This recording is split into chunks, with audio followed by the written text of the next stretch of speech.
Welcome to JLive. I'm Laura Mandel, JArts Executive Director, and it's great to be with you for JLive, our JArts virtual series of bite-sized conversations about Jewish life and art with the best artists with Boston connections. Today, I'm delighted to be with papercut artist Rosa Leff, and I'm particularly inspired by her work as a fellow papercut artist. Welcome, Rosa. Thank you. Thanks for having me. Absolutely.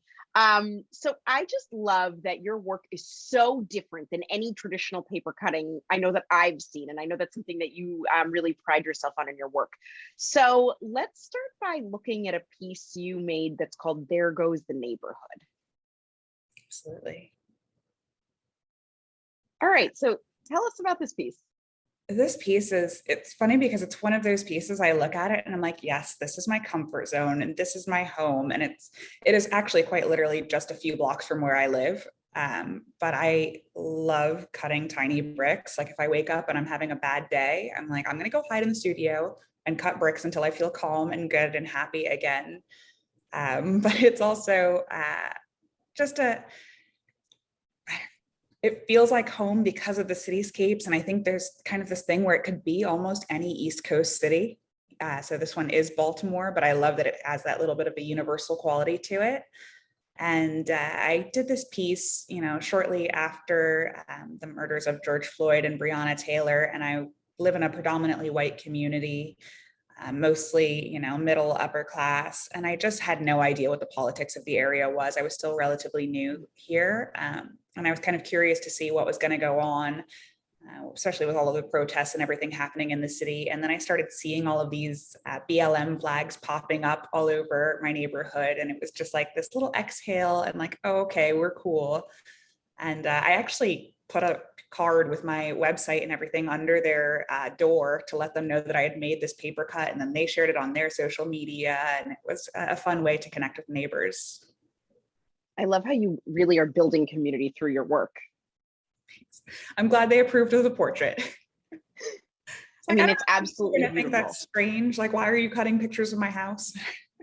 Yeah, fair. Tell us a little bit more about your process, because I think it's so fascinating how you've talked a little bit about how you look at a photo and then you try to understand like what's the positive, negative space. Like, how do you go about this? Yeah, so most of my pieces start from original photographs like this one, and I just print them out in black and white. And I am so not a tech person that they're like, I'm literally using the poster setting and jigsawing the little 8.5 by 11 pieces of paper together. And then I just tape them down onto the art paper. So for this one, I just taped it down onto a black paper. And then I'm using a little X-Acto knife. I use a brand of blades called Excel, and it just wraps around your finger like a ring pop. And I'm just dragging it through and mostly cutting away the lighter sections. But you can see like in this piece, I left a really hard shadow on the side of that building there, just to give it some more depth. And I can kind of pick and choose what I want to amplify in the cuts. I just have to tell you, I am blown away by the detail you can get, because I find it fascinating that for you, it's calming. And when I see this, I think of the anxiety it would cause me in the tiny little holes. It's just stunning. Thank you. Really. Okay. So the reason we're here today is to talk about your work and your Jewish story. So tell us, I think it's fascinating. You said you grew up in Quaker schools and that you grew up in a not super religious family, but that you felt like the Jewish tradition was always really calling to you. And that led you to convert to Judaism. So tell us a little bit about that path. For sure. I just had, I think like a lot of people, childhood where it was not always the most stable. And I really found myself connecting to families that felt like really complete, normal American traditional families, things like that.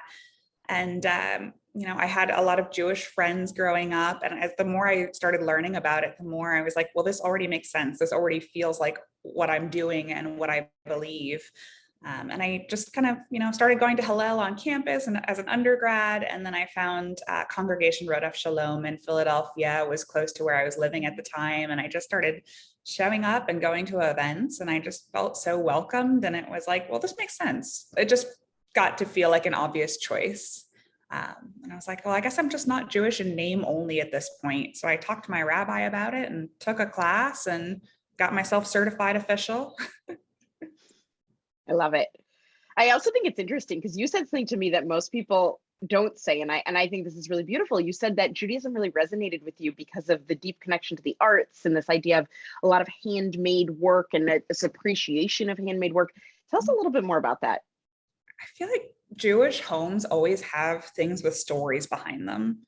And, I have a lot of friends who have some lovely IKEA or home goods, wall decor, whatever they've got going on. But I feel like when you go into a Jewish home, there's always art, whether it's things they've collected in their travels or, if they are serious art collectors. But it's just, I don't know what it is, but I think we all got it somehow. It's awesome. So, okay, thinking about Jewish art, you made your own ketubah, not surprisingly. So let's look at that and tell us about it. So we were looking at ketubahs. I wasn't thinking I was going to make my own, and I just wasn't finding what I like. And I think, like a lot of brides, I was just being super picky. But it also felt like, okay, this is me like marrying into that Jewish family that I didn't grow up with. So it felt very special to be able to do it. And it's on the one side a bear and on the one side a squirrel, and that is just really fitting. If you know me and my husband, like we are completely different builds. I'm squirrely and like a little all over the place, and he's more grounded and serious. So just bringing all of that in felt really nice, and being able to include the Hebrew version of his last name, Lev, into the piece just felt like a good way to start things off for us. It's so perfect because Lev means heart. And this is the second JLive in a row now where we've referenced Lev, heart. I think that's so beautiful. Nice. Okay, so thinking about your wedding, you also mentioned that you created a piece following your wedding called Sorry Not Sorry, and it feels like it's a way of processing something that was difficult for you with your family and your wedding. Let's look at Sorry Not Sorry and tell us about this piece. Yes, I definitely have an unusual family situation, and oh goodness, maybe about a week before my wedding, I just made the decision that I needed to uninvite my mother, and I asked her not to come. And that was something that was really hard for a lot of people to understand, especially family. I think there's a natural inclination whenever there's a rift to try and heal things. But I just felt so at peace the second I said it out loud. It was like no longer a decision that I was wrestling with. It had been in the back of my mind as a possibility. And then as soon as I did it, it was just like, sorry, not sorry. This is the way it has to be. Like, this is what feels right. So this piece is based on a blue willow China pattern, which is the China pattern that I grew up with. So there's a very direct connection there.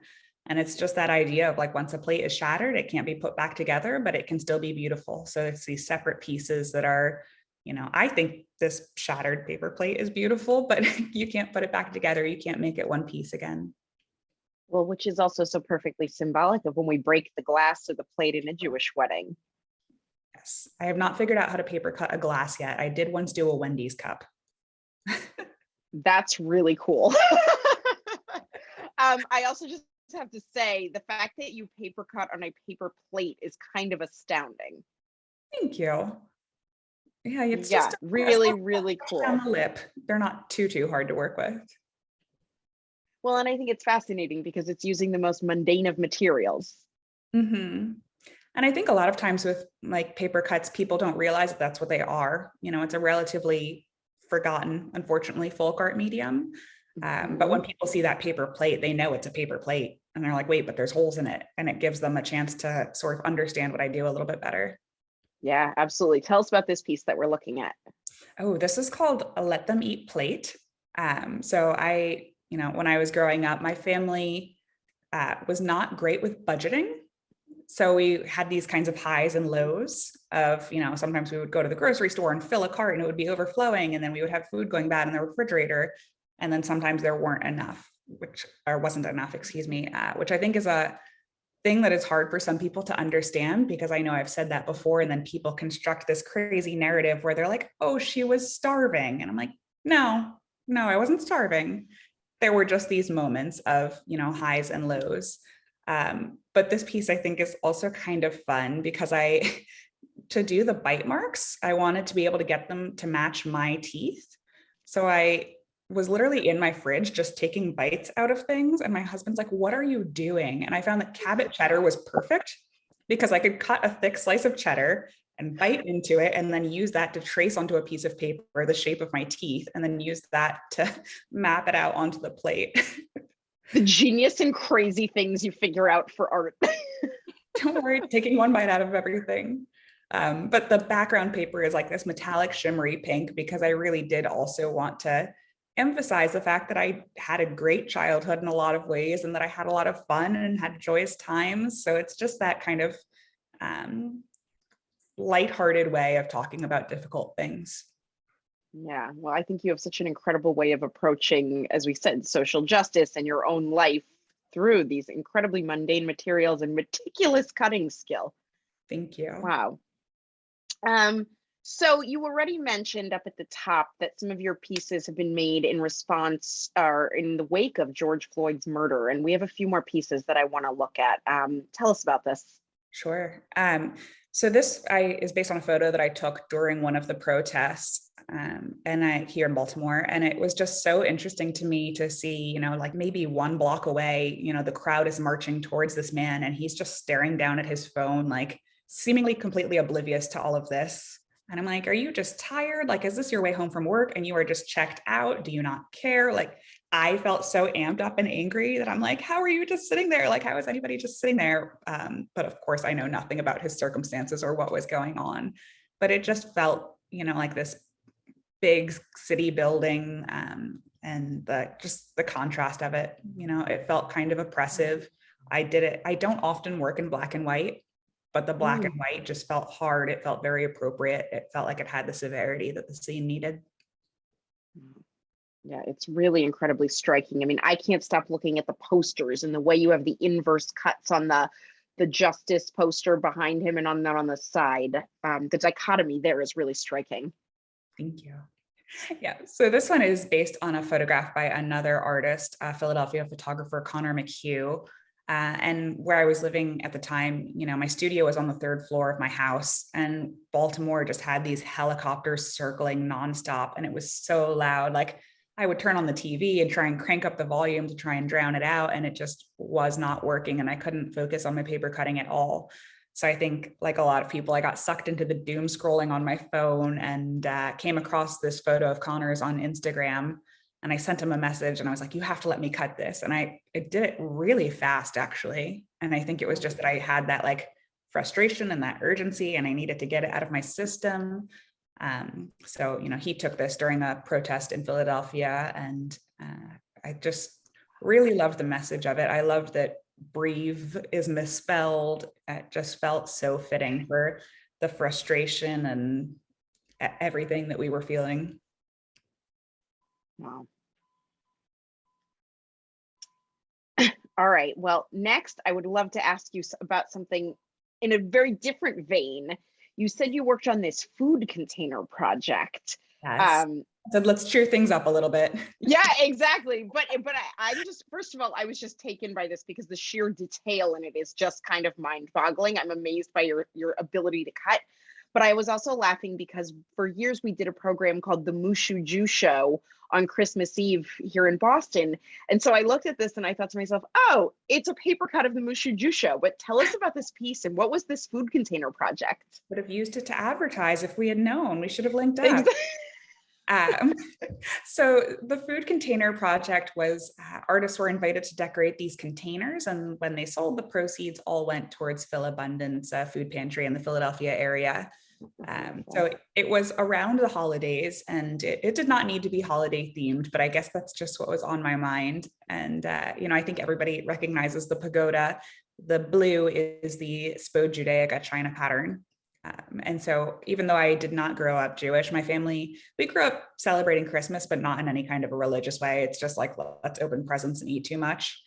But we very often did actually eat Chinese food and go to the movies on Christmas. So like that felt like a piece that I already had. And that is totally what my husband and I do now. Like, what are we going to watch? Where are we ordering Chinese food from?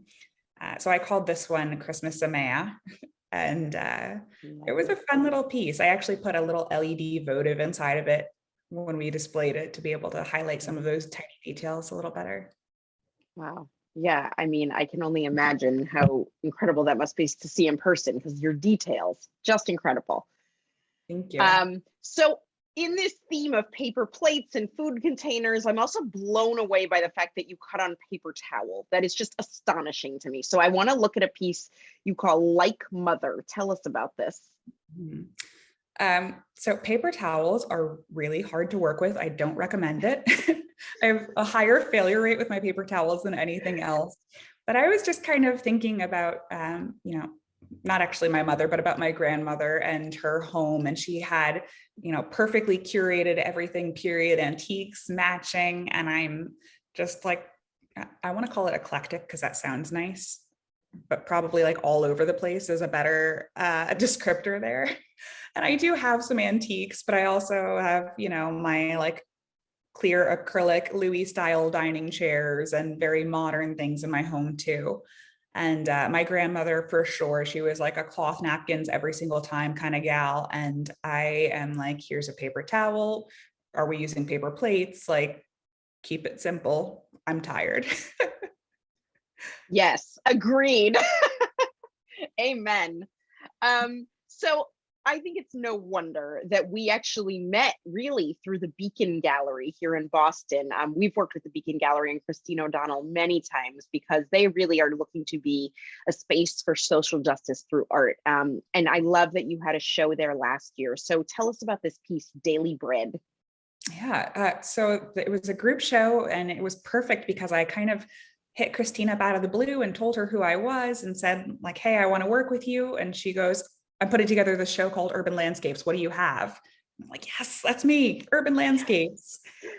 So this piece is of Goldberg's Liquors on Ritchie Highway here in Baltimore. I call it Daily Bread, which is actually I guess like an inside joke that probably I don't think I've explained to anybody else before. But when I was in college, I asked my mom if I could use the grocery budget that they were giving me to buy beer.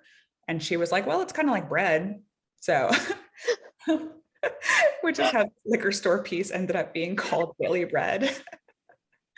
I feel like you need to make like a challah or something to be a counterpoint to this to go together.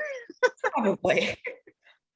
Oh God, that's but I just, too I funny. loved all of the signs in it. And it was one of those things where I was driving past this building, every couple of months. And I was like, one day I got to get my camera in the car and I have to go actually take pictures for this. And Ritchie Highway is like, it's a divided highway. So I parked in the Goldberg's parking lot, but it was just too big of a building and I couldn't get a good angle on it. So I had to like sprint across the highway to be able to then go back and take pictures. And I had people honking at me and trying to figure out what I was doing. And it was a fun piece from start to finish for sure. Hearing about your process is hilarious. People honking, bites of cheese. I love it. Whatever I works. also have to tell you, talking to you, I have a vision of an inspiration of you doing paper cuts of historic synagogues that are no longer synagogues in major cities. I just think that would be such an incredible thing. That would be a fun project. So, something for the future, we'll discuss. But until then, Rosa, this has been really a pleasure and a delight to get to know you and your work. I hope you'll all follow her on Instagram and online because I am so taken by what you bring to this paper cut art form, which tradition is stereotypically very traditional. And you have taken it in a whole other direction. And I'm just blown away by your skills. So thank you so much for joining us. If anybody is interested in seeing more of Rosa's work, she's actually going to be curating a show at the Beacon Gallery that we'll make sure you get information about. Do you want to tell us a little bit more about that before we go?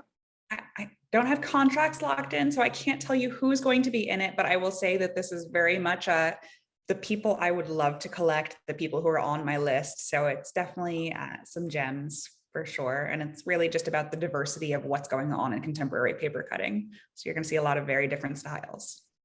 Well, we will be eager to see that with you and come check it out. So thank you so much for being with us today. And I look forward to seeing more of your work. Thanks so much, Rosa. Thank you.